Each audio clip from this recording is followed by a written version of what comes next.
तो लोग यहाँ पर आ जाएंगे ना ये दूसरे तोप तक, मैं उसको 21 तोपों की सलामी देने वाली हूँ।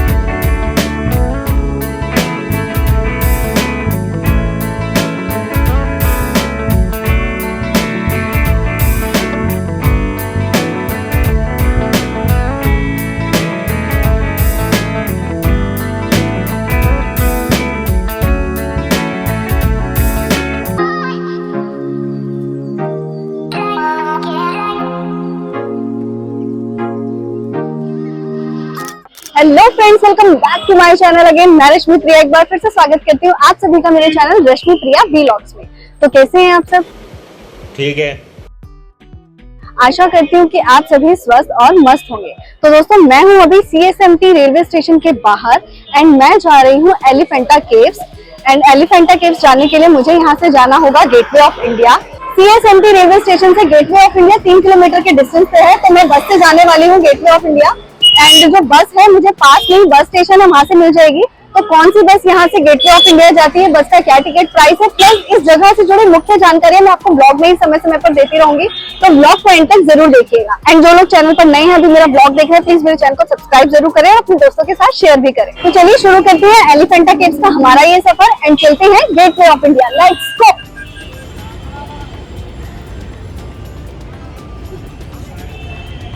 तो फ्रेंड्स, मैंने गेटवे ऑफ इंडिया के लिए बस ले ली है एंड जो बस गेटवे ऑफ इंडिया के लिए जाती है वो 116 नंबर की बस जाती है। एंड ये जो बस है वो AC बस है एंड इसकी टिकट का प्राइस है मात्र 6 रुपये। तो मात्र 6 रुपये में आप AC बस में बैठकर गेटवे ऑफ इंडिया तक पहुंच सकते हैं, बट सीट मिलेगी इसकी कोई गारंटी नहीं है।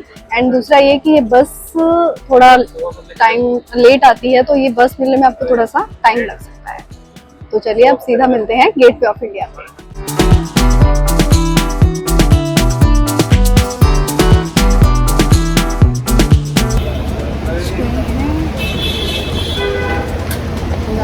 तो पहुंच गई हूँ मैं गेटवे ऑफ इंडिया एंड अभी पता करती हूँ यहाँ पर कि एलिफेंटा केव्स के लिए जो टिकट्स हैं वो कहाँ से मिलेगी फेरी के लिए।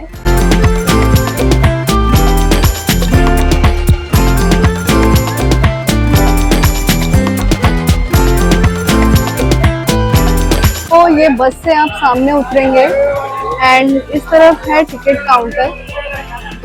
यहाँ पर टाइमिंग्स लिखी है, ये आप पढ़ सकते हैं। इसमें जाने और आने की टाइमिंग्स बता रखी है। 9 से 3 बजे तक फेरी जाएगी एलिफेंटा केव्स एंड वहाँ से वापस आने का जो टाइमिंग है वो 12 बजे से दोपहर के शाम के 5:30 बजे तक। सो फाइनली मैंने एलिफेंटा केव्स के लिए टिकट ले ली है एंड ये जो टिकट है वो रिटर्न टिकट है, यानी इसमें आपका जाना और आना दोनों हो जाएगा। एंड इस टिकट का प्राइस है 260 रुपीज पर पर्सन। एंड सबसे पहले मैं यहाँ से एंट्री करके चली गई थी अंदर की तरफ गेटवे ऑफ इंडिया में। एंड वहां पर मैंने कुछ लोगों से पूछा टिकट के लिए, तो बोला कि आप सिंगल ट्रैवल नहीं कर सकते हो एलिफेंटा केव्स के लिए। मैंने रीजन पूछा कि क्यों, तो उन्होंने बोला कि बहुत से ऐसे सिंगल लोग हैं जो सुसाइड कर लेते हैं, इसलिए सिंगल लोगों को वहां पर जाने की परमिशन नहीं है। बट फिर मुझे एक किसी ने बताया कि ऐसा कुछ भी नहीं है। एंड फिर वापस मैं वहां से इधर आई हूँ। तो ये जहाँ पर मैं बस स्टैंड से उतरी थी पीछे की तरफ, बस स्टैंड के बिल्कुल सामने ही जब आप गेटवे ऑफ इंडिया के लिए एंट्री करते हैं उसके राइट हैंड साइड पर ही टिकट काउंटर है, तो वहां से आप टिकट ले सकते हैं। एंड ऐसा कुछ भी नहीं है कि आप सिंगल ट्रैवल नहीं कर सकते हैं। तो अगर ऐसा कोई कुछ कह रहा है आपको तो उसको इग्नोर कीजिए। मैंने टिकट ले लिया और मैं सिंगल ही ट्रैवल कर रही हूँ। तो चलिए अब चलते हैं गेटवे ऑफ इंडिया के लिए, बोट ले लेते हैं यानी फेरी ले लेते हैं।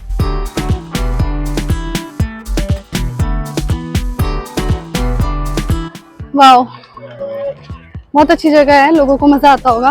बट मेरा पर्सनल एक्सपीरियंस है, यहाँ पर आके मुझे सबसे ज्यादा जो फील होता है वो फील होता है कि बहुत गर्मी है यहाँ पर एंड धूप सीधा सर पे लगती है। तो मुझे यहाँ पर आके कुछ खास मजा नहीं आता है। और इवनिंग में मैंने सुना है कि यहाँ पर बहुत अच्छा लगता है। तो मैं जब वापस आऊंगी तब तक शाम हो ही जाएगी, तब देखते हैं कि कैसा वेदर रहता है शाम को, मे भी मुझे पसंद आ जाए। तो अभी गेटवे ऑफ इंडिया के इस तरफ आ गए हम पीछे से। लोगों ने बोला कि अगर आपको AC बोट में जाना है तो आप AC बोट में भी ट्रैवल कर सकते हैं, बट वहाँ पे काउंटर पे बोला कि कोई भी AC बोट के लिए टिकट नहीं मिलती है, यहाँ से नॉर्मल ही है। तो देखते हैं कौन सी बोट मिलती है। एलिफेंटा केव्स के लिए आपको ये 4 नंबर से मिलेगी फेरी और बोट। ये वाली बोट पे हम जाने वाले हैं। बोट में बैठने से पहले ही हालत इतनी ख़राब हो रही है, बट फुल एंजॉय करने वाली हूँ मैं, क्योंकि 1 से 1.5 घंटा लगता है आई थिंक इसमें बैठने के बाद एलिफेंटा केव्स जाने तक। एंड नीचे कुछ ऐसा है बोट में, एंड आप ऊपर भी जा सकते हैं क्योंकि ये डबल डेकर है। क्योंकि असली जो व्यू मिलेगा वो ऊपर से ही मिलेगा। आते टाइम भी एक्स्ट्रा है 10 विशेष सूचना, जब आप ऊपर जाओगे तो आपसे 10 रुपए एक्स्ट्रा लिए जाएंगे। तो अब हमको जाना है तो हमें देना ही पड़ेगा, तो ये थोड़ी सी नाइंसाफी हो रही है, पर कोई नहीं। सो ये 10 रुपए एक्स्ट्रा देते हैं जा रही हूँ। ये है गेटवे ऑफ इंडिया एंड ये रही बोट जिसमें मैं बैठी हूँ।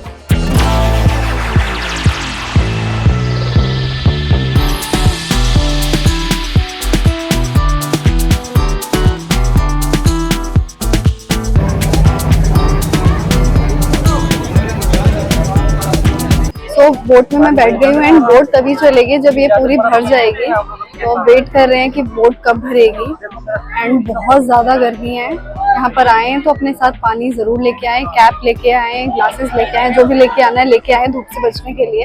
मैं कुछ भी नहीं लेके आई हूँ, अभी से ही हवा टाइट है, पता नहीं वहाँ तक पहुँचते पहुँचते क्या हालत हो जाएगी। एंड आई थिंक चल पड़ी है।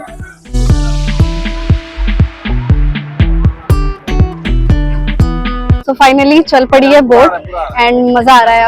अब धूप और गर्मी और प्यास अब कुछ नहीं समझ आ रहा, बस ये समझ आ रहा है कि हमें जाना है एलिफेंटा केव्स।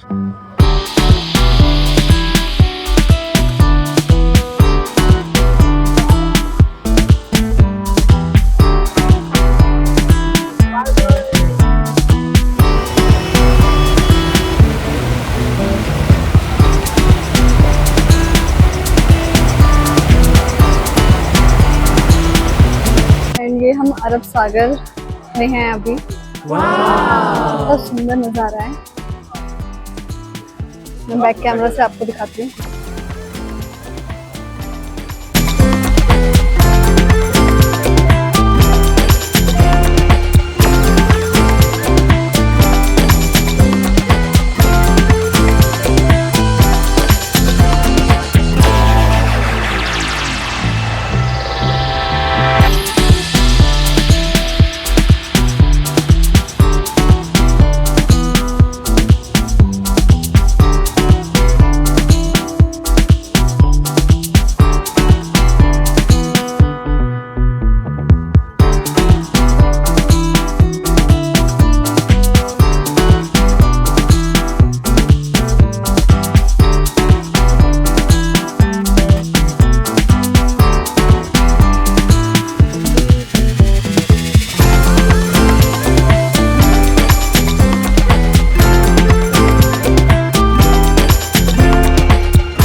तो फाइनली बोट में 1 से 1.5 घंटे का लंबा सफर तय करके इतनी गर्मी में मैं पहुंच गई हूँ एलिफेंटा आइलैंड।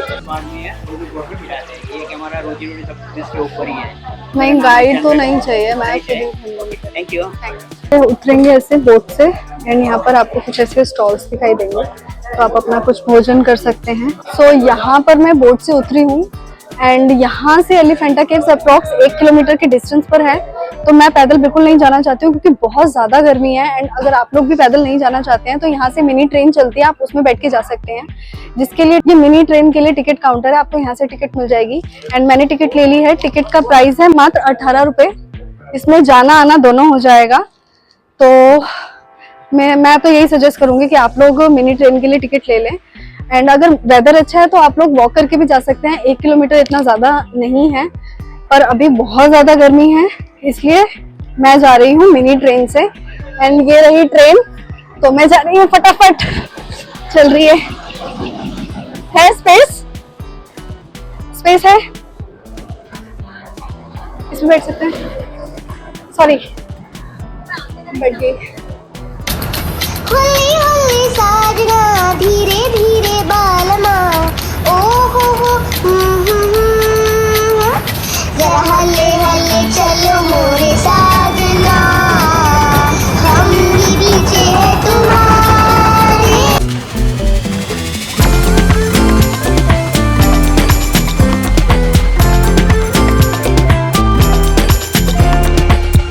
तो मिनी ट्रेन से उतरने के बाद अप्रोक्स 200 मीटर चलने के बाद ये आपको ग्राम पंचायत घारापुरी का एक बड़ा सा बोर्ड दिखाई देगा, जहाँ पर आपको अंदर जाने के लिए यहाँ की लोकल गवर्नमेंट को टैक्स पे करना होता है, जिसके प्राइस है अडल्ट के लिए 5 रुपीज पर पर्सन, चिल्ड्रन के लिए 3 रुपीज एंड स्टूडेंट के लिए 1 रुपी पर पर्सन। एंड यहाँ पर एक बोर्ड लगा है जहाँ पर लिखा हुआ है कि हर सोमवार को गुफा बंद रहती है। तो 5 रुपये का टैक्स पे करने के बाद अब मैं जा रही हूँ आगे, एंड आगे भी कुछ ऐसा है। तो मिनी ट्रेन लेने के बाद भी आपको इतना चलना पड़ेगा, एंड आई थिंक आगे भी मार्केट है, तो देखते हैं और कितना चलना पड़ेगा।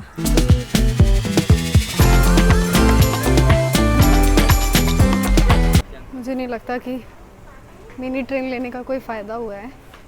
टैक्स पे किया है, वहाँ से अप्रोक्स 10 से 15 मिनट की वॉक है, एंड वॉक जैसा कि मैंने दिखाई आपको कैसी है, तो ऐसी वॉक करनी पड़ेगी आपको। ऐसा रास्ता है, आपको आगे स्टेयर्स दिखाई दे रही होंगी। यहाँ पर आके मुझे केम्प्टी फॉल्स जो है मसूरी में वो याद आ गया। वहाँ पर भी इतना नीचे जाना पड़ता है, बट यहाँ पर नीचे नहीं ऊपर जाना पड़ रहा है, तो ऑलमोस्ट सेम ही है। चढ़ चढ़ के हालत ख़राब हो गई है।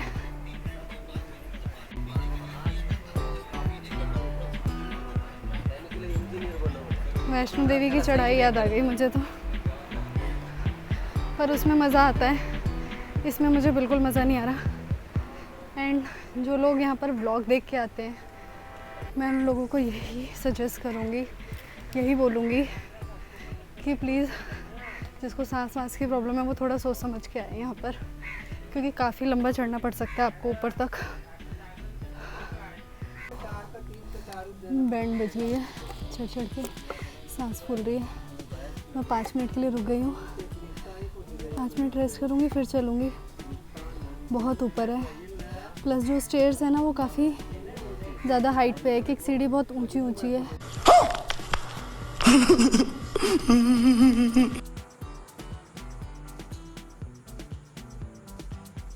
सो फाइनली मैं पहुंच गई हूँ एलिफेंटा केव्स के बाहर, एंड ये लेफ्ट साइड पे दिख रहा है जो आपको गेट, ये एलिफेंटा केव्स के लिए एंट्रेंस गेट है। एंड वही राइट साइड पर ये कैनन हिल्स के लिए रास्ता जा रहा है, तो हम यहाँ पर बाद में जाएंगे। तो चलिए पहले चलते हैं एलिफेंटा केव्स। सो एलिफेंटा केव्स के लिए एंट्री लेने के बाद आपको एक और टिकट लेनी होगी केव के अंदर जाने के लिए। तो ये रहा टिकट काउंटर। तो यहाँ से मैंने केव के लिए एंट्री टिकट ले ली है, जिसका प्राइस है 40 रुपीज पर पर्सन। और ये है प्लान ऑफ केव 1 एलिफेंटा। यहाँ पर आपको केव 1 में क्या क्या देखने को मिलेगा इसके बारे में बताया गया है। एंड ये रही केव, एंड यही साथ में ही केव के अंदर जाने से पहले एक बोर्ड पर एलिफेंटा केव्स और उसकी हिस्ट्री के बारे में बहुत सी इंपॉर्टेंट बातें लिखी हुई है, तो आप यहाँ पर ये भी पढ़ सकते हैं। एलिफेंटा आइलैंड का पुराना नाम घारापुरी था। एलिफेंटा नाम यहाँ से मिले एक विशाल हाथी के स्कल्पचर की वजह से पड़ा, जिसको प्रेजेंट में अभी वीर माता जीजाबाई भोसले गार्डन जो कि मुंबई में है वहाँ रखा गया है। और यहाँ पर जितनी केव्स है उसमें से केव 1 सबसे विशाल एवं शिव की अनेक रूपों से अलंकृत है। तो केव 1 में एंट्री लेते ही आपको सबसे पहले भगवान शिव के नटराज रूप की बहुत ही सुंदर प्रतिमा देखने को मिलेगी।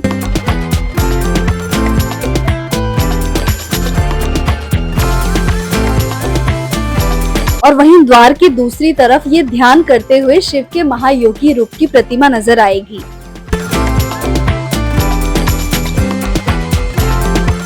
और ये है अंधकासुर वध, जिसमें शिव क्रोध में विनाशकारी नृत्य करते हुए दिखाए गए हैं।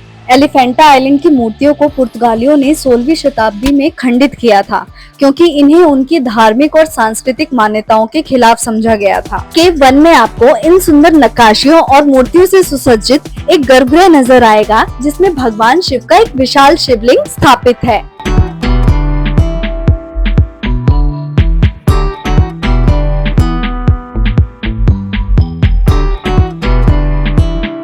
और ये है कल्याण सुंदर मूर्ति, जिसमें शिव और पार्वती के विवाह को दर्शाया गया है।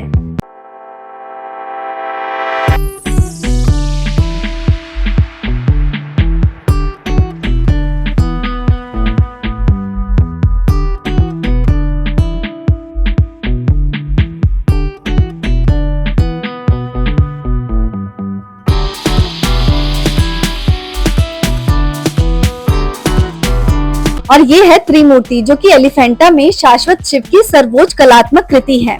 मुख्य गुफा की दक्षिणी दीवार में बने ताक में निर्मित यह प्रतिमा मंदिर की मुख्य मूर्ति है। भक्त शिव के 3 मुखों को सामने से देखता है। इनका चौथा मुख पीछे अथवा 5वां मुख नश्वर रूप का प्रतिनिधित्व करता है, इसलिए अदृश्य है।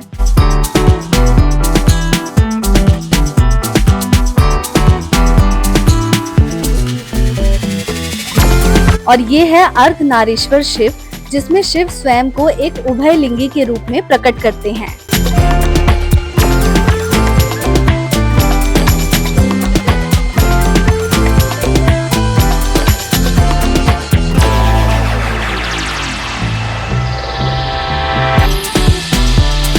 और ये है केव 1 का पश्चिमी भाग।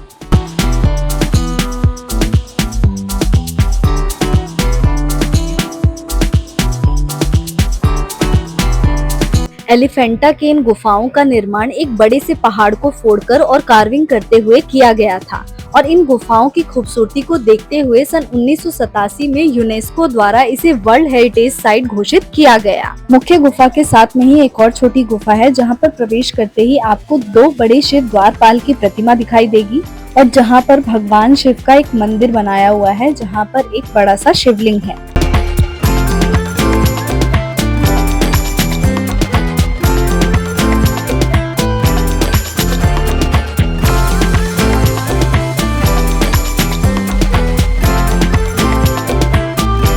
इस गुफा के अंतराल भाग में आपको ये छोटा सा मंडप नजर आएगा, जिसमें भगवान गणेश की एक प्रतिमा आपको देखने को मिलेगी।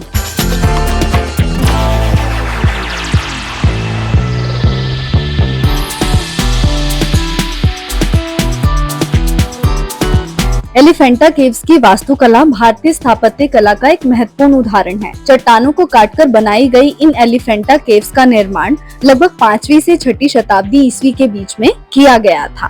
और केव 1 से बाहर निकलकर अप्रोक्स 2 मिनट की वॉक कर आप पहुंच जाएंगे केव 2 में। तो ये है केव 2। चलिए चल के देखते हैं कि केव 2 में क्या है।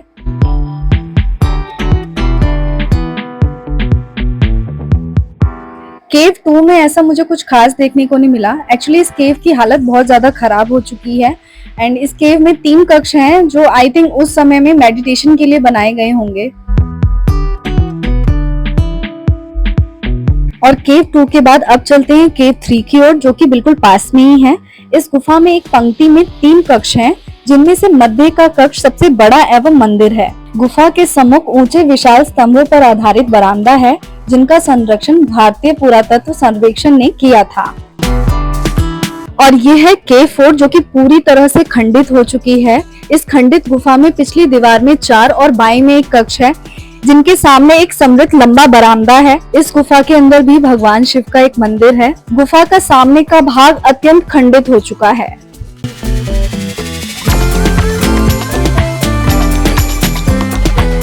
काहे का एलिफेंटा केव्स है? एलिफेंट कहाँ है इधर? एलिफेंट तो दिख ही नहीं रहे। शाबाश बेटा, बहुत बढ़िया। तो मैंने एलिफेंटा केव्स पूरा देख लिया है अच्छे से, एंड जितनी भी गुफाएं थी मैंने देख ली। 1 2 3 4 आई थिंक 4 गुफाएं थी। एक और थी जिसके लिए 35 स्टेप्स नीचे जाना था, तो मेरी हालत नहीं थी वहाँ तक जाने की, तो मैंने उसको स्किप किया। एंड एलिफेंटा केव्स के बाद अब मैं जाऊँगी कैनन हिल्स, जिसके लिए 10 मिनट लगेंगे ऐसा लिखा है। बाकी चल के देखते हैं कि कितना लगेगा, बट क्योंकि वहाँ से हमें बहुत ब्यूटीफुल सीन्स देखने को मिलने वाले हैं, तो इसके लिए थोड़ा सा कॉम्प्रोमाइज़ कर लिया जाएगा। तो चलिए चलते हैं। कुछ ऐसा रास्ता है कैनन हिल्स के लिए। ये जंगल है, एंड आई डोंट नो मैं अभी कितना चली हूँ, पर अभी 500 मीटर्स और चलना है। हालत देखो कैसी हो रही है। बट यहाँ तक आने के बाद, मतलब इतनी दूर आने के बाद अगर कुछ स्पेशल हो वो मिस कर दो आप, तो फिर वो लगा रहता है कि यार ये मिस कर दिया। तो जस्ट इसलिए मैं अपने आप को थोड़ा सा टॉर्चर कर रही हूँ। साला ये दुख का खत्म नहीं होता बे।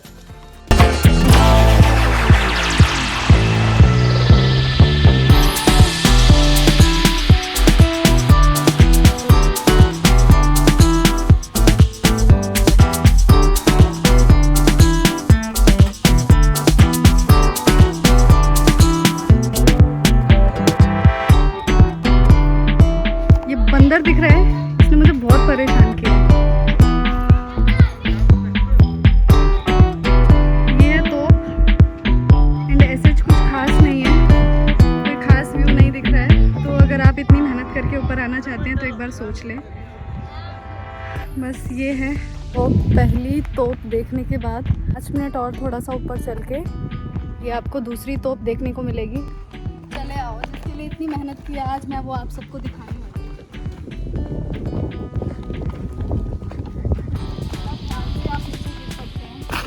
यही है वो तोप जिसको देखने के लिए हमने 25 मील की चढ़ाई की है। मजाक कर रही हूँ, पर जो लोग यहाँ पर आ जाएंगे ना ये दूसरे तोप तक, मैं उसको 21 तोपों की सलामी देने वाली हूँ।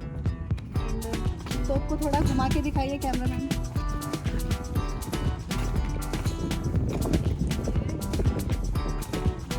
बैठ जाते हैं, बैठना नहीं चाहिए। तो ये है बहुत सॉलिड है। आई थिंक कितने साल पुराना है कुछ पता है? नहीं मुझे भी नहीं पता है। आप लोग देख के बताना कि ये कितने साल पुराना है। बस बहुत मज़ा आया। Thank you. ये ना रहे दिमाग में कि नहीं देखा इसलिए मैं आ गई यहाँ तक। जिसको सांस की प्रॉब्लम है या बीपी लो रहता है वो थोड़ा सोच समझ के आए।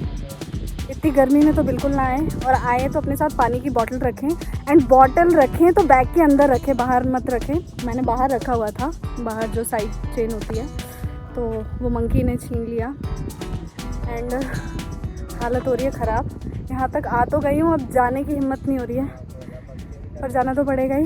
5:30 बजे की लास्ट फेरी होती है, 5:30 या 6 बजे की, तो जाना पड़ेगा। तो थोड़ा सा मैं अभी वेट करूँगी, यहाँ पर बैठूँगी, पानी पीऊँगी एंड फिर जाऊँगी। तो दोस्तों एलिफेंटा केव्स अच्छे से घूमने के बाद मैं गई थी कैनन हिल्स पे, जहाँ पर जाने के बाद मेरी हो गई बैटरी डाउन। पर कोई बात नहीं, क्योंकि मुझे आया बहुत मज़ा। ये जगह सच में बहुत अच्छी है। एंड स्पेशली जो एलिफेंटा केव्स में घुसते ही जो सबसे पहली केव है जहाँ पर इतनी सारी शिव जी की मूर्तियाँ, शिवलिंग हमें देखने को मिली, वो बहुत अच्छा लगा, बहुत सुंदर है। तो मैं आप लोगों को बोलूँगी कि आप लोग यहाँ पर एक बार ज़रूर आएँ। एंड अगर आप मई जून में यहाँ पर आते हैं तो अपने साथ पानी ज़रूर कैरी करें। एंड पानी की बॉटल्स को अपने बैग में रखें, क्योंकि यहाँ पे बहुत सारे मंकी हैं जो आपके हाथ से छीन लेंगे। मंकीज से थोड़ा बच के रहें, अपना सामान बचा के रहें। यहाँ पर बहुत सारे मंकीज हैं जो आपका सामान भी छीन के भागते हैं, खाने पीने की चीज़ें नहीं, वो आपका फ़ोन, पर्स, बैग भी छीन के भागते हैं, तो उनसे थोड़ा सा बच के रहें। एंड ऑल ओवर ये जगह बहुत अच्छी है, यहाँ पर एक बार ज़रूर विजिट करें। तो इसी के साथ ये व्लॉग करती हूँ यहीं पर खत्म। आप लोगों को ये व्लॉग कैसा लगा प्लीज़ कमेंट करके ज़रूर बताएं। व्लॉग पसंद आया तो प्लीज़ लाइक ज़रूर करें, अपने दोस्तों के साथ शेयर भी करें। And don't forget to subscribe my channel, क्योंकि सब्सक्राइब करोगे तभी तो ऐसे अच्छे अच्छे व्लॉग आपको आगे भी देखने को मिलेंगे। तो मिलते हैं एक नए व्लॉग के साथ, तब तक के लिए bye bye, take care and keep watching Rashmi Priya vlogs. एंड अभी व्लॉग खत्म नहीं हुआ है, अभी मैं कुछ अच्छे अच्छे व्यूज आपके साथ शेयर करने वाली हूँ, उनको जरूर देखना।